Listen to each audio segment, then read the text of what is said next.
I think some people just want to see shock value when they click on an eating disorder video.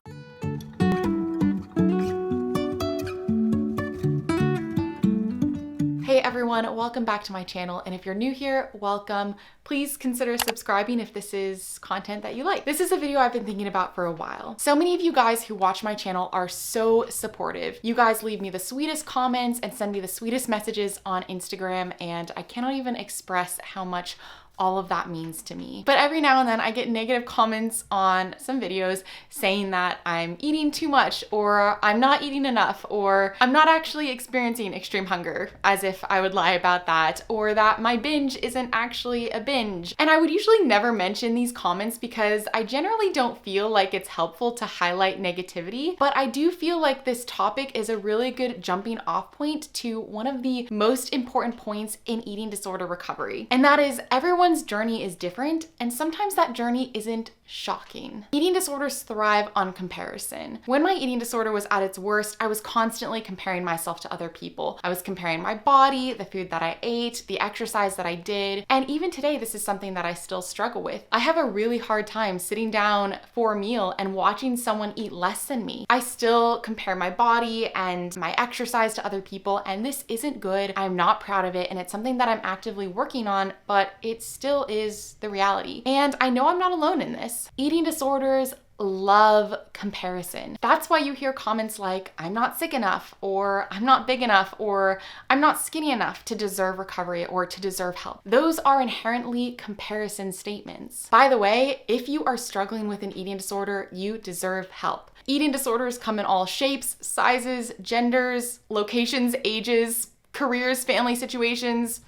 You get my point. No two journeys are the same, and if you are comparing your journey to someone else's, you're only feeding into and giving power to your eating disorder. Recovery journeys are the same. Each one is so unique, and that's why I just have to shake my head when I read comments like, that isn't a binge, or you call that extreme hunger? I've been struggling with my eating disorder for 6 years and actively pursuing recovery for about 4 to 5 years, with a lot of ups and downs during that period, and things have changed. The extreme hunger that I feel now is nowhere near what it was a few years ago. And the binges that I occasionally have today are completely different than the binges I had back in 2017. And this is a good thing. It means that I'm growing and improving in my recovery journey. This is why I always try to put a disclaimer on videos that show what I'm eating. And that disclaimer is, I'm not telling you what to eat, I'm just showing you what I eat. I would never suggest that there is only one way to eat or one way to recover. A normal day of eating for me now looks a lot different than a normal day of eating for me a few years ago. Same with extreme hunger, same with going all in, and same with the binges. But that doesn't make my journey or where I am today any less valid. I'm not on here to purposefully trigger you guys by eating a lot of food that I don't want or limiting my calories to add shock value. I'm here to be authentic with where I am today and where I'm at in my journey, and to share my life and struggles and the lessons that I've learned along the way. I think some people just want to see shock value when they click on an eating disorder video, but realize that that's not the reality of eating disorders. Eating disorders are incredibly dangerous, damaging, and painful, no matter how shocking one's behaviors are or how shocking one looks. And this notion that an eating disorder or extreme hunger or a binge